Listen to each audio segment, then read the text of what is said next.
what are NFTs? How would you get one? How do you make one? How do you, you know, get it and get paid for it? Sure, yeah. So NFTs are non-fungible token. So how you put that in layman's terms is just that it's a digital asset that you own. And for every single version of it, you have the license to write it. Because even if it's say it's a artwork, um, that license is owned to you. So you own that copy. So what a lot of artists do in terms of their drops is that they give other physical, tangible assets to it as well. And then, of course, it operates on the metaverse or just the blockchain. So you have to use cryptocurrency to be able to buy it. But a lot of the times, people look at NFTs as just an art thing. But people have done albums that they drop as NFTs, like Jack Dorsey, the CEO of Twitter, literally minted his tweet, and people bought it. So really, I would just encourage people to do their own research on it in terms of all you need to do is type it in and you'll get like a bunch of articles on it. But it's just to be aware of these things because Jamaica is a place where they react 5 years later versus being in the Mm. now and being able to react and pivot in the now. And the thing with any business and any company is it's about time and preparation. So if you have the time and the information to be prepared, you're able to react and to pivot. So yeah.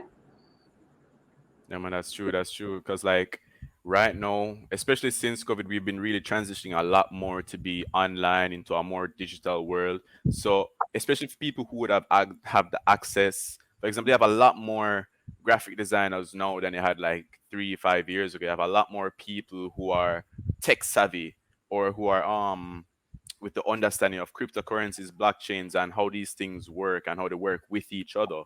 So if you have that expertise, or if you're ready, or if you're willing to get that experience and creating these things, these are actual solid lines of things that you can do for additional income. Right? You can really put yourself out there. Yeah, man, definitely. Thanks, Alexia. Mr. And Swaby.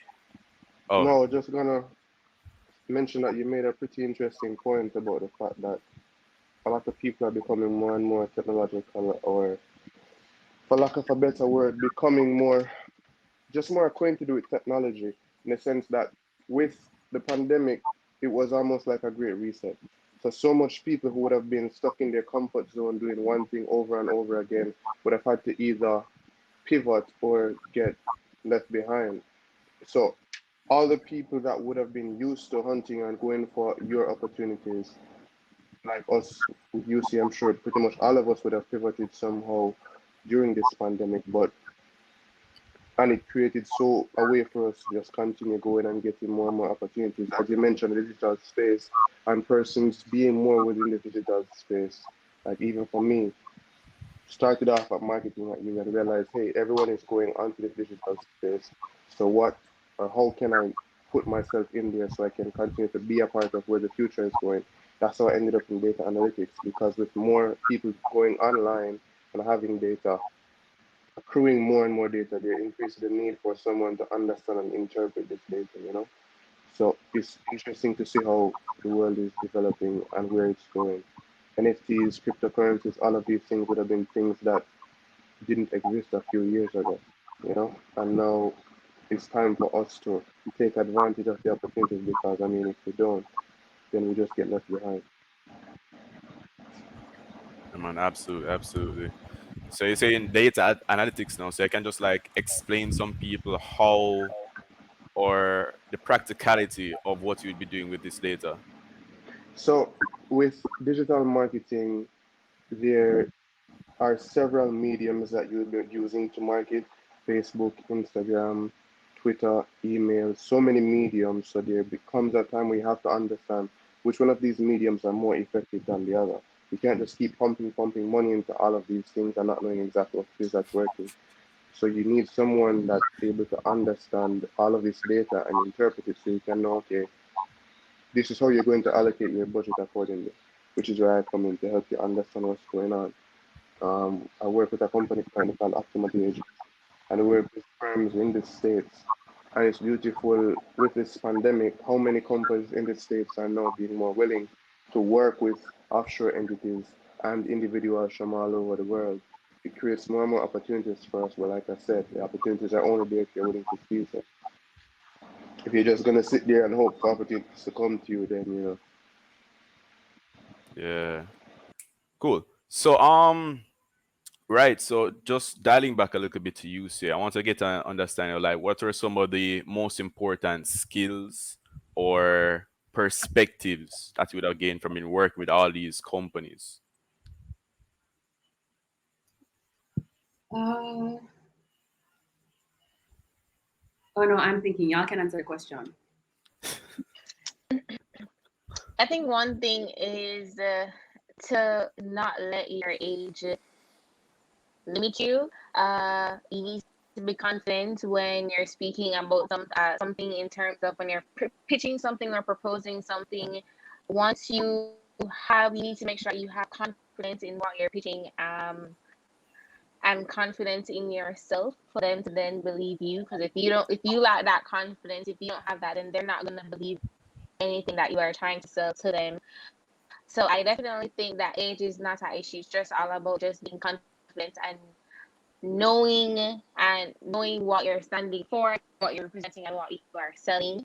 I think I definitely experienced that there when I just started. I know that there were times where I kind of felt a little intimidated because I'm just like, they're not gonna take me seriously because I'm just a little college student and these people have their degrees and all of that, so they're not gonna listen to me. But then over time, I learned that once you are confident and you believe in the brand, you believe in what it is that you are selling, and you know how to do a good pitch, then they will definitely buy into it. Um, Another thing that I think that I learned is that don't be afraid to ask for help. You can't do it all. You can't do it all alone. Just find your what would you say your tribe. You can find your tribe for support. I think support is a major in life. You really need a strong support system. Could be family, could be friends, but I think that once you find that tribe of yours, you can always go to them and seek help. Um, and yeah, I think that's what I have to say right now. I think one of the big lessons I would have learned with the UCA is that, especially growing up and coming into high school or coming to college, you would be under the impression that a lot of business is done within that boardroom, meeting room setting, but most business, so many deals, they occur outside of the formal business room setting. It's not only within those spaces or those four walls, and what you'll find actually is that you can't get those deep relationships by just being within those four walls. It's the relationship that you have that you're forming while going to school, the network that you do build that ends up forming the foundation for so many business deals, business relationships that you have in the future. So business doesn't only occur within the boardroom. That's one of the things I definitely learned at UCA. One of the things I learned at UCA, never underestimate the power of a good presentation. Like a good, well thought out from idea to execution to value to managing expectations to all the moving elements. Never underestimate the power of a good presentation. Like we had to make Google slides and camera presentations and plans and budgets until the full. Like literally, we had to show clients where the money is going, and most of all, like post plan, like what's going to happen, what's the expected like value that's going to come from this. What they can gain. You have to be able to show some like tangible, actual results. And UCA definitely taught me to think way beyond like the actual idea. Let the idea have legs and a body and skeleton and a brain and everything. Like put it in Gucci and Prada, and then give it a foreign accent and send it out on its way. I really think like a good presentation can really take you far.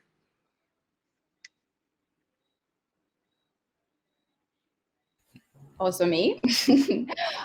So one thing I would say is that never be in a meeting and not let your presence be heard. So that was something that who shall not be named taught me, and it's something that always stuck with me in terms of just like leaving my mark and my presence in anything that I am or any meeting that I'm in, which of course ties back into Gabby's point, because even now, people still look at us and where I am in terms of those young people just doing what they're doing. But I always just stand so firm and so confident in everything that I'm saying, which of course comes with experience, but also you just need to believe in yourself. And when you just have that irrefutable confidence in what you're saying, people just trust you, and they just are willing to just invest in you as well and work with you. So that's just something that I would say truly lying just to have. And even like when I'm pitching to international brands in terms of my own projects, it's the same thing. Like just never have a doubt. And if you don't ask a question, as Gabby mentioned, ask for help. Because the biggest resources are those people in your network. And even if you don't know them, like something that happened would have been I don't know if you know Stephen Bartlett, but it would have been a case where I was in UAE, and Chris and I were going to go to New York, and then Chris was like, just message him and tell him we're coming and see if he would meet. And I did, I DM'd him. Because I used to respond to stories all the time, and then he responded, and I literally was in a seminar, and I screamed out because I was like, "How is this even possible?" And that turned into setting up a meeting and meeting him in real life. So really, just like take every opportunity, because not to be morbid, but we're all going to die. So it just makes sense to just be all in on life and what you're trying to do. So yeah. Yeah, man, I love that. I love that. Oh man, remember so, so like when I hear that a while ago, I want to transition into the actual setting up of some of these meetings, because sometimes it can be as simple as sending a DM to somebody who is in charge, who has the ability to tell you. Yeah, sometimes it's as rigorous as back and forth with presentations and setting up meetings and all that. But like, what's actual deal making or set up like to get some of these roles, to get some of these companies to say, okay, we want to work with you, we want you to be on board for this project? Like, what's that like?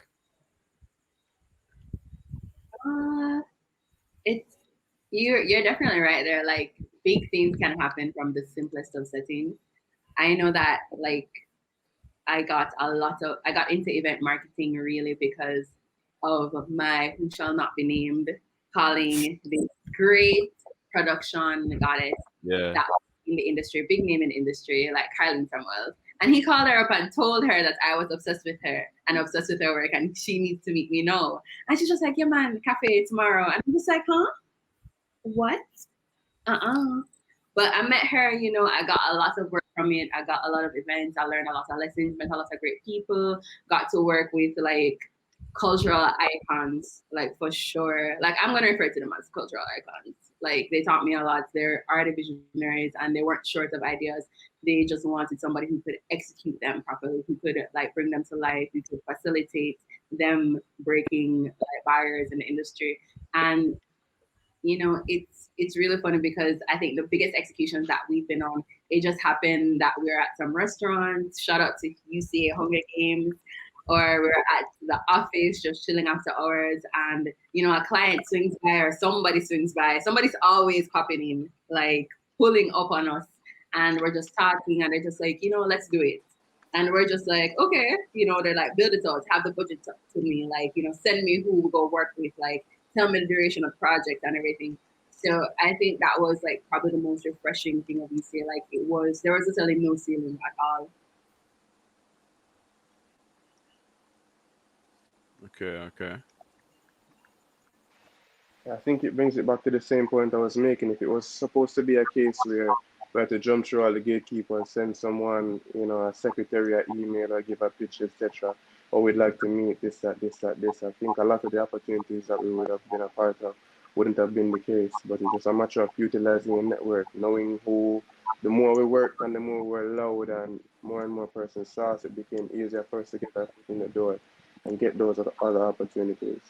So it's really about who you know and who knows you as well. Because most of the people and most of the clients that we would have worked with, they would have seen or heard us before somehow. Okay, okay. Um, yeah. So Gabby, tell us about the whole the because on that same note, I want to ask about that situation in Trinidad that I believe Kibi was telling us about like when you were setting up. I believe it was Carnival out in Trinidad right before COVID, and then you had to be there, you had to be on call, you had to find some people who would have been able to apply the makeup. So tell us about how that worked. Um, well, I mean, it was a bit challenging because, as I said, I'm from Jamaica and we're doing this in Trinidad. But at the same time, we still had persons on the ground. But even though we had persons on ground, I was one of the few persons who had the experience in makeup. Um, but I still was able to communicate with a few makeup artists there to help me to get draft that team and get that team together. So I mean, even though it was a little, it was challenging. As I said, you need a team. You can't do things alone. So fortunately, I was able to, build some relationships with some makeup artists in Trinidad that could help me to try and get a team together, a team of makeup artists, whether makeup artists that they have trained before or that they have worked with that would have been interested in being a part of Carnival Glam Hub. And then just going up there a few days before just to see what their talent was like. I would always do like meetings with them, Zoom meetings with them, seeing them doing makeup trials, timing them. So a lot of the things, God bless, technology was done over the phone, Zooms, a lot of Zoom meetings happening, just for and then just for also for them to really understand what the hub was about and how fast paced it was. I think on the day when they actually were in the groove of everything, they didn't realize how hectic it actually was. But thankfully, we had 2 days of carnival. So Monday was like the test run, and then Tuesday was the the big day. But I know I had Lexi who also kind of guided me as well because that was my first time going to Trinidad and that's her homeland. So she was always giving me advice as well and letting me know like what it is that they like, and just it's helping me to understand the culture there because that was so important as well. Understanding the culture and understanding what that audience would want because that audience is different from Jamaica. Miami is also different from Jamaica. So that was really crucial for me. And as I said, I couldn't do it alone. I didn't do it alone. It was a team effort. And I think with everything you need a team if you really want to be successful because you can't do things on your own. So yeah. It was Man, a good experience and we're on to Miami Carnival October 9th. love to hear So that. book Love your to hear that. tickets if Yeah, it's man, gonna that's be so up before that. remarkable. To stay from Jamaica and just develop so much value for people out in an entirely different country, in more than one country, as a matter of fact. Like, no real prior experience doing like all this online coaching and training, but then you have some people didn't have all this experience, and then they were able to tell them how you wanted to do it, tell them how you wanted to Yeah, go. and it gave also persons an opportunity to grow in their work and their develop their craft a lot more. A lot of persons actually gained a lot more clients after the hub, which I I bet. was so happy to hear about that because a lot of persons that we discover are like up and coming makeup artists who are very talented, but because they probably don't have the numbers that you'll see on social media, persons aren't necessarily interested in booking them, but because they were able to just do a large number of people at the hub, then that kind of expanded their portfolio and then they got clients from that. So yeah, so it benefited a lot of persons as well. Lots of persons got job opportunities, especially in Jamaica. The job opportunities that we provide is obviously through UCA. So yeah. Okay, okay. Um, yeah. So, Dad, I want to ask you about like from working through UCA and you're doing so. For example, you do that first event, you realize that like it's you like setting up the decor, you like organizing out the actual physical size events and thing. um, how did you actually start? I want to ask about like getting into other events, putting the word out there. Oh, hold on, sorry. Yeah, putting the word out there, getting into us. Sorry, I got a little bit distracted. But yeah, just tell us a bit more about it. How I got into doing it. Yeah. Um, well, starting with UCA, I was a part of the build out team. Swaby. One day Swaby let me say, "Hey, we need help with this," and I was like, "Alright, cool." So I went. I don't remember which event it was, but after that, I was on most of the executions leading up to that, and then I was on all after that, and they had this. They had their own. They had this draper. I knew nothing about decor. I knew nothing about draping. I was just there lifting, carrying decks, bars, all of that. And one day I got tired of lifting because they were really heavy and tiring. So I started to watch the draper and I saw what he did and I started to take it in and I started doing little by little assisting him. Like even though I still doing the build out part of it, but I started to assist him some part. And we had an event in Portland. I think it was Marbana, and the draper was unavailable. And someone said to me, "Say, yo, the draper can't come. I think he can manage." And I was like, "Yeah, man." Them time that I've never draped an event before, and I went to Port and I said, "Yeah, man, I can do it, man." Never knew what I was getting myself into. While working there, I regretted the decision, but after that, it was the best decision I've ever made because that made me branch off into my own thing. Say, hey, I can do this by myself. I can manage. So I started to take on those opportunities more until I realized that okay, this kind of nice. It's Yeah. it makes sense. And then I started to get more jobs outside of UCA with other events, corporate companies. If they're having an activation, I will do that for them and such. So, but still, all of the opportunities that I've gotten is because of UCA, and I'm very grateful for them for that. Okay, okay. Chris, yeah, man, you're back.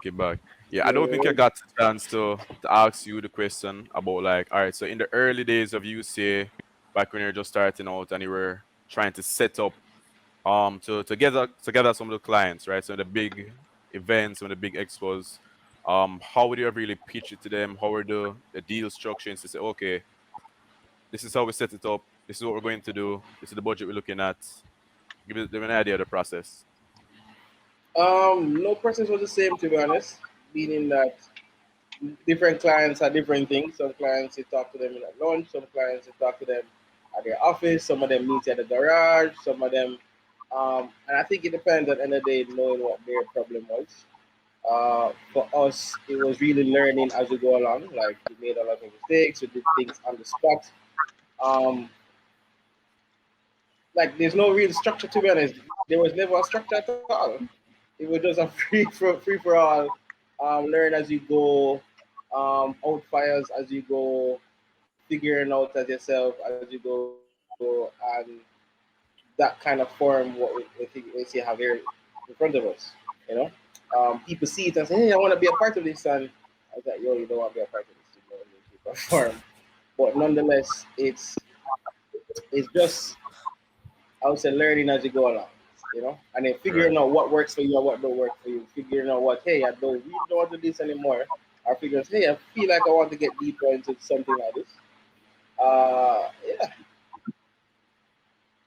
All right. And so for other people now who want to get others or get clients to see their own value, not necessarily to form a whole organization to get college students and put them into different roles, but like say you have a business that you're starting and you know the value that you can bring to people, how do you really tell them or guide them to pitching that value to other people? Sometimes you can just show them what you could do, like as a trial run, give them a piece of your sauce, I guess. But nonetheless, it really boils down to your time. Like, is it worth it to get this client or not, depending on where you are in the business. Um, at the end of the day, it's really down to you and your business itself. Meaning that if your business takes clients, if it's a business a customer focused thing, if it's a business as a freelancer, or if you consult, and at the end of the day, it boils down to your reputation, what people know you for, and if you can actually deliver on what you say you're gonna deliver.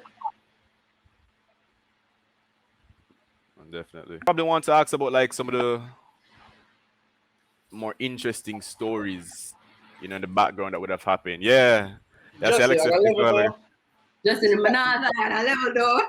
Didn't wait just for at a level though, for a conversation like that, you need us in our room with some wine and some, talking, all no of our camera, and some link. and an NDA and a Some release off the form. record something. But nonetheless, We need a part two. yeah. All right, that's fine. That's fair. That's fair. I can see the guys Like on I that. can remember when Jay linked us the day before for what 200 people for Stadium Swiby. That's what Grand Prix. Yeah, I remember that. That was Like a the day crazy one. before, they just needed 200 people for the stadium to flip Out a of card. nowhere. That was Um, Bolt's last race in Jamaica, I think. yeah, Oh, whoa. Yo, Sabi messaged me Crazy. 9 o'clock the night before. I said, yo, you can forward the stadium.